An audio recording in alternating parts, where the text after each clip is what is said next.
সম্মানিত সুধী, আসসালামু আলাইকুম। প্রাইম টাইমস 24 এর নিয়মিত আয়োজনে আমি আপনাদেরকে স্বাগত জানাচ্ছি। অদ্রি আলাউদ্দিন। গতকাল 13ই জুন বাংলাদেশের অন্তর্বর্তীকালীন সরকারের প্রধান উপদেষ্টা ডক্টর মোহাম্মদ ইউনূসের সাথে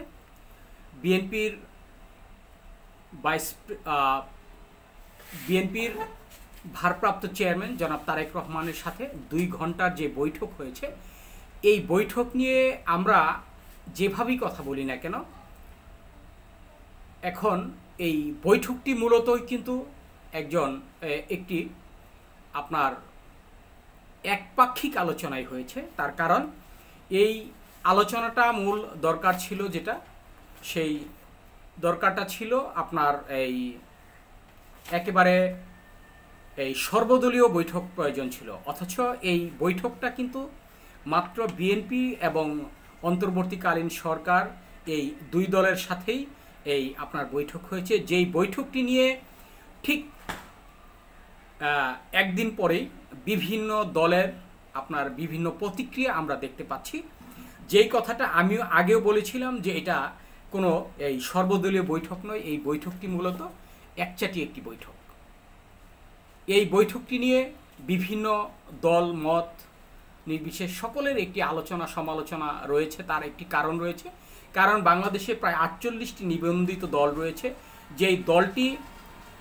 যেই দলগুলো প্রত্যেকটি দলেই বাংলাদেশের রাজনীতি করার অধিকার রয়েছে, তাদের আলোচনা করার অধিকার রয়েছে, বিভিন্ন রকম সমালোচনা করার অধিকার রয়েছে এবং এই অন্তর্বর্তীকালীন সরকারের সাথে আলোচনা করারও সেই ধরনের সক্ষমতা রয়েছে। যার কারণে যেহেতু এখন একমাত্র বিএনপি কিন্তু বাংলাদেশের দল নয়, এখন কিন্তু দ্বিতীয় বৃহত্তম দল যেটি এখন বর্তমানে আমরা দেখতে পাচ্ছি সেটা হলো বাংলাদেশ জামায়াতে ইসলামী বাংলাদেশ। এই জামায়াতে ইসলাম বাংলাদেশে কিন্তু বাংলাদেশের কিন্তু বহুত ভোট রয়েছে এবং তারা এই দেশের যেহেতু তাদের নাগরিকত্ব থেকে শুরু করে নিবন্ধন বাতিল হয়নি, যার কারণে আমরা এখন দ্বিতীয় বৃহত্তম দল হিসেবেই এই দলটিকে ধরতে পারি। যদি বর্তমানে সেটা জুন মাসে নির্বাচন হোক বা ফেব্রুয়ারিতে নির্বাচন হোক, যখনই নির্বাচন হবে তখনই কিন্তু এই দলটি কিন্তু বিরোধী দলে থাকবে। এটা স্বীকার করা আমি মনে করছি সকলের প্রয়োজন। তার কারণ না হলে তো এই দলটি ঠিক আপনার আওয়ামী লীগের মতো আপনার একনায়কতন্ত্রভাবেই তারা নির্বাচনে যাচ্ছে। তার কারণ হচ্ছে আওয়ামী লীগ সরকার দীর্ঘ 16 বছর যখন ক্ষমতায় ছিল, তারা কিন্তু একমাত্র জাতীয় পার্টিকে ইস্যু করে, জাতীয় পার্টিকে বিরোধী দল বানিয়ে, এটা একটা কথিত বিরোধী দল, এবং এই দলটাকে তারা একেবারে ব্যক্তিগতভাবে বানিয়ে এই জাতীয় পার্টিটাকে সামনে রেখে তারা এই নির্বাচন করেছে। এখন কিন্তু ঘটনাটা ঠিক একই ঘটনা ঘটতে যাচ্ছে। আপনারা জানেন আজকে কিন্তু এই বাংলাদেশ জামায়াত ইসলামী এবং আপনার চরমোনাই তারা কেন্দ্রীয় নির্বাহী কমিটির একটি বৈঠকে তারা এটা বলেছেন যে এটা মোটেও ঠিক হয়নি, এটা একটা নেতিবাচক একটি দিক এই অন্তর্বর্তীকালীন সরকারের জন্য। আমি আমার দৃষ্টিতে বলছি এটা একটি কালো অধ্যায়, যে অধ্যায়টা মোটেও উচিত হয়নি। কারণ যদি দলীয় বৈঠক হয়, কোনো কিছু সিদ্ধান্ত গ্রহণ করার হয়, নির্বাচনের রোডম্যাপ করা হয়, তাহলে সর্বদলীয় বৈঠক হবে এই দেশে। কারণ ব্যক্তিগতভাবে কোনো দলকে নিয়ে বিএনপি বর্তমানে প্রথম বৃহত্তম দল, এটা আমি স্বীকার করে নিচ্ছি। কারণ নির্বাচন হলে বিএনপি এককভাবেই সংখ্যাগরিষ্ঠতা এবং ক্ষমতা আসার সম্ভাবনা রয়েছে। তাই বলে যে শুধুমাত্র বিএনপিকে নিয়ে একটি বৈঠক করতে হবে, তারপরও আবার লন্ডনে, আমি মোটেও এটা সাপোর্ট করি না। তার কারণ হচ্ছে এই বাংলাদেশের যথেষ্ট সুযোগ রয়েছে। প্রত্যেকটা দল বাংলাদেশে এখন এক পায়ে দাঁড়িয়ে রয়েছে যে অন্তর্বর্তীকালীন সরকার যখন আমাদেরকে কোনো বৈঠকের জন্য ডাকবেন, সর্বদলীয় বৈঠক হবে, এই বৈঠকে সিদ্ধান্ত গ্রহণ করা হবে, সেটা জুন মাসে হবে না ফেব্রুয়ারিতে হবে না ডিসেম্বরে হবে। আসলে মূল ব্যাপারটা হচ্ছে আমরা যাকেই ক্ষমতায় দেখি তারাই একটা যেমন আগ্রাসন সৃষ্টি করে। আপনারা দেখেন যেই দলটি আপনার এনসিপি, আপনারা একটু খেয়াল করেন, যেই এনসিপির কারণে আজকে বিএনপি এই দলে বৈঠকে বসতে পারছে, যেই দলটির কোনো অস্তিত্ব ছিল না আপনার এই 5ই আগস্টের পূর্বে যারা ক্ষমতায় আসা তো দূরের কথা, তারা এই একটি মিছিল মিটিং করতে পারে না, সেই দলটি আজকে এই এনসিপিকে বাদ দিয়ে, নাগরিক পার্টিকে বাদ দিয়ে, অর্থাৎ যারা এই যাদেরকে আমরা বিপ্লবী বলি, আজকে এই বিপ্লবী ছাত্র সমাজের নেতাদেরকে বাদ দিয়ে তারা কিন্তু একদলীয় একটা বৈঠক করেছে, শুধুমাত্র বিএনপি এবং এই অন্তর্বর্তীকালীন সরকার। এটা কতটুকু গ্রহণযোগ্যতা পাবে, এটা একটি দেখার বিষয়, এটা সময়ের ব্যাপার। তার কারণ আমি আমার দৃষ্টিকোণ থেকে বলছি, এবং বাংলাদেশের প্রায় 48টি নিবন্ধিত দল তাদের যে বিভিন্ন আলোচনা সমালোচনা, তাদের ব্যক্তিগত মতামত এবং তাদের সর্বদলীয় কেন্দ্রীয় কমিটির মতামতের ভিত্তিতে আমি এই কথাটাই বলতে চাই যে এই বিষয়টি যতটা ন্যাক্কারজনক হয়েছে বিএনপির সাথে এই এককভাবে বসা, তার চাইতেও ন্যাক্কারজনক হয়েছে তাদের সাথে একটি এই নির্বাচন নিয়ে, যে এটা ফেব্রুয়ারিতে হতে যাচ্ছে, 12ই ফেব্রুয়ারির পূর্বে, এটা বলাটাও আসলে আমি মনে করছি অন্যায়। তার কারণ এই দেশে প্রায় 48টি দল রয়েছে, যেই দলটি প্রত্যেকটি দল এখন এই অন্তর্বর্তীকালীন সরকারের এই আপনার মুখের দিকে তাকিয়ে রয়েছে যে তিনি একটা ঘোষণা করবেন, নির্বাচনের রোডম্যাপ ঘোষণা করবেন এবং নির্বাচনের ডেট দিবেন, আমাদেরকে ডেকে আমাদের সাথে আলোচনা করে, আমাদের সাথে বৈঠক করে, চা চক্রের মাধ্যমে একটি ফলপ্রসূ আলোচনা হবে। এটাই কিন্তু জনগণ, এবং জনগণও কিন্তু সেই দিকেই আপনার একটা দৃষ্টিপাত করেছিল। অথচ জনগণের আশা ভেঙে দিয়ে এই বাংলাদেশের 48টি নিবন্ধিত দলের আশা ভরসা ভেঙে দিয়ে আজকে বিএনপির সাথে যে অন্তর্বর্তীকালীন সরকারের বৈঠক হয়েছে, এটা আমি মনে করি যে এটা একেবারেই ব্যর্থতার পরিচয় দিয়েছে। আপনারা জানেন যে এই বিষয়টা নিয়ে কিন্তু একটি প্রশ্নবিদ্ধ হয়েছে অন্তর্বর্তীকালীন সরকার, যার কারণে এখন এই বিষয়টা নিয়ে যতদিন পর্যন্ত এই আপনার সঠিক কোনো ব্যাখ্যা না দিতে পারবে অন্তর্বর্তীকালীন সরকার এবং বিএনপির আপনার ভারপ্রাপ্ত চেয়ারম্যান জনাব তারেক রহমান, ততদিন পর্যন্ত জিনিসটা জনগণের একটি নেগেটিভ চিন্তা ভাবনা নিয়েই কিন্তু অন্তর্বর্তীকালীন সরকার এবং বিএনপি আপনার এগিয়ে যেতে হবে, কিংবা তাদেরকে এই বিষয়টা নিয়ে মুখোপেক্ষা হতে হবে। জাতীয় ঐক্যমত নেই এই গতকালকের আলোচনায়। শুধুমাত্র বিএনপি যদি একটি আলোচনা করে সিদ্ধান্ত গ্রহণ করে কিংবা অন্তর্বর্তীকালীন সরকার গ্রহণ করে, সেটা কিন্তু মোটেও উচিত নয়, এটা গণতন্ত্র বিরোধী।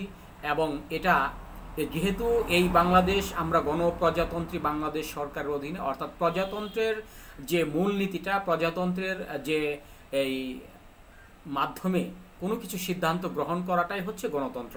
অথচ একনায়কতন্ত্রভাবে বিএনপির সাথে যে আলোচনা হয়েছে, এটা এখন বর্তমানে বাংলাদেশ জামাত ইসলামী, চরমোনাই সহ বাংলাদেশের যতটি নিবন্ধিত দল রয়েছে, কেউ আসলে এটার পক্ষে নয়।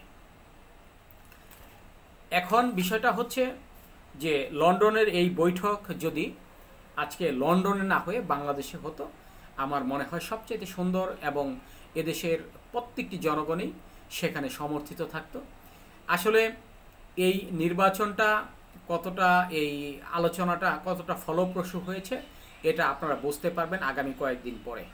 তার কারণ এখন পর্যন্ত এই বিভিন্ন দল থেকে এই কানাকানি, এই ফুসফুস শব্দ হচ্ছে, কিন্তু এটা যখন এই ফুসফুস শব্দটা যখন মিডিয়ার মাধ্যমে উঠে আসবে, ঠিক তখনই বোঝা যাবে যে আসলে এই অন্তর্বর্তীকালীন সরকার কতটা সফলতা অর্জন করেছে, এই আলোচনায় কতটা ব্যর্থতা পরিচয় দিয়েছে। আপনারা দেখেন আজকে যেই দলটিকে আপনারা বাদ দিয়েই আপনারা আলোচনায় আসছেন, আপনারা কোনো প্রকার এই দলটির সাথে কোনো কথা না বলে, যেই দলটির নাম হচ্ছে এনসিপি, 5ই আগস্ট যদি এই বৈষম্য বিরোধী ছাত্র আন্দোলনের নেতারা যদি এই আপনার এই এক দাবিতে তারা যদি রাস্তায় না নামতো, তাহলে বিএনপির দ্বারা কখনোই কোনোদিনও এই আওয়ামী লীগ সরকারকে হটিয়ে এই দেশে নতুন করে একটি এই আপনার স্বাধীনতা অর্জন করা বিএনপির পক্ষে সম্ভব নয়। তার কারণ আপনারা দেখেছেন যে এই 5ই আগস্টের পরেও কিন্তু বিএনপির অনেক নেতারা এই ভারতের সাথে সম্পৃক্ত ছিল। যেই কথাটি শুধু আমার নয়, আজকে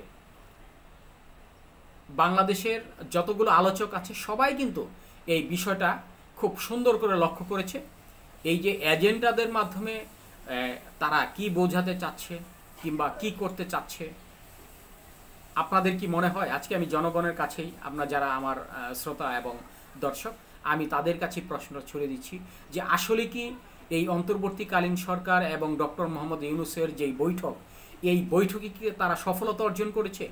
যতটা সফলতা অর্জন করতে পেরেছে তার চাইতেই ব্যর্থতার পরিচয় দিয়েছে গণতান্ত্রিকভাবে। কারণ একটি গণতান্ত্রিক এই যে মাপকাঠি কখনো এককভাবে একক দলের সাথে এই আলোচনা করে কোনো প্রকার সিদ্ধান্ত গ্রহণ করাটা আসলে গণতন্ত্র সেটা স্বীকার করে না।